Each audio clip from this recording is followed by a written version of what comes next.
Bueno, a continuación voy a hacer este examen donde hay 4 preguntas y lo voy a hacer mediante video. Son solo 4 preguntas. Para empezar, ¿qué es el ciclo hidrológico? El ciclo hidrológico también se le conoce como el ciclo del agua y se puede decir que es un proceso de circulación de agua entre distintos compartimientos, pero que se forman solamente en la hidrosfera. Y también se trata de un ciclo, se puede decir, biogeoquímico, porque intervienen reacciones químicas y porque el agua se traslada mediante de un lugar a otro lugar y cambian de estado físico, como se conoce el estado sólido, líquido y gaseoso. También el ciclo hidrológico, como se le conoce como ciclo de agua, quiere decir que se conoce que el agua existe en la Tierra en los 3 estados: sólido en forma de hielo o nieve, el líquido y el gaseoso, que también forman la parte de los océanos, los ríos, los lagos y las lluvias, que están en constante cambio.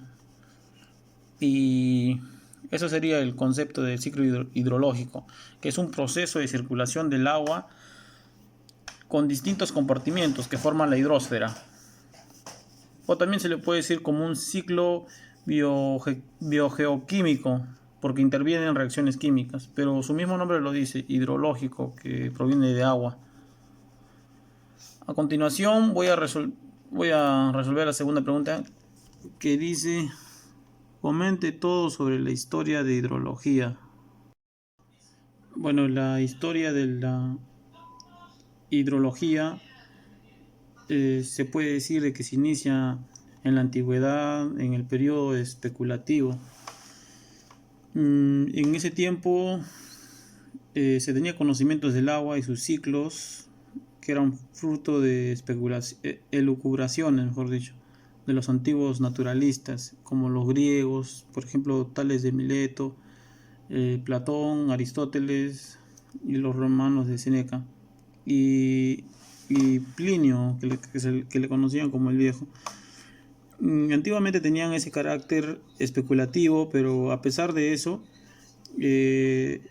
todos esos conocimientos no impidió que las grandes obras hídricas o las grandes obras relacionadas con el agua en la antigüedad, como por ejemplo los pozos de Arabia que se puede observar ahora, los canals de Persia y los sistemas de irrigación, y son muy antiguos, que se encuentran en Roma y en Egipto, que hoy en día se puede observar esas grandes obras antiguas.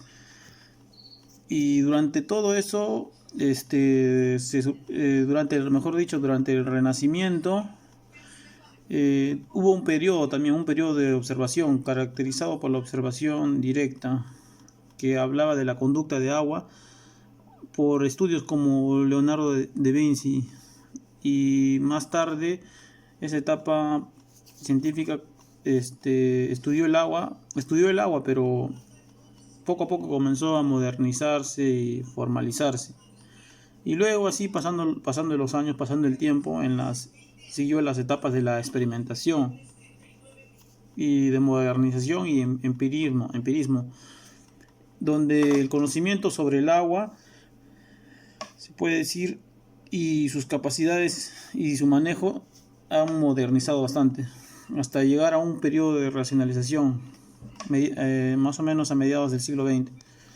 Y así mientras pasaba el tiempo, las personas comprendieron la importancia del agua, en cuanto a las obras que se hacían, y, y fue muy importante el estudio de su impacto también en el clima, en la relieve, en la geografía y en la meteorología también. En la meteorología se exigió tanto teóricos como prácticos, y también por último el periodo de teorización que siguió después de todo eso. Ese sería un resumen como la historia del ciclo. La tercera pregunta es: ¿qué es la temperatura y con qué se mide? La temperatura, se puede decir que es una magnitud física Es una magnitud física y nos expresa el grado, o también llamado nivel. Puede ser tanto calor como frío de los cuerpos o de cualquier ambiente. En el sistema internacional de unidades, la temperatura es en Kelvin, pero también puede estar en otros grados, en grados centígrados, en grados Rankine, en grados Fahrenheit y así. La temperatura la podemos observar en varios lugares al viajar a la altura y podemos ver que hay muchos cambios. Cuando hay mucho calor de 32 grados centígrados, o cuando hace frío 4 grados centígrados, 5 grados centígrados, y en donde hay más hielo ya es menos de 0 grados centígrados. Y la temperatura se mide dependiendo qué es lo que qué es lo que se va a medir. Se puede medir la temperatura con el barómetro y también con el termómetro, pero dependiendo en qué situación se va a medir la temperatura. La temperatura va a depender en cuanto a la medición de acuerdo al lugar donde se encuentren. Por ejemplo, se puede ver hoy en día que el pirómetro es un instrumento de medición de temperatura para ver a cuántos grados centígrados y si tenemos fiebre, a qué rango de grados centígrados. Ese es el pirómetro. Pero hay otros como el termómetro, que es el más conocido y se puede decir que se ha utilizado desde más antes y solo varía nomás.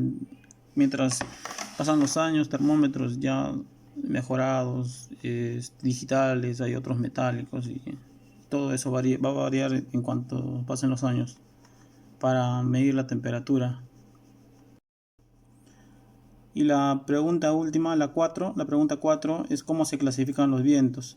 Los vientos se clasifican en tres: vientos planetarios, vientos locales y vientos regionales.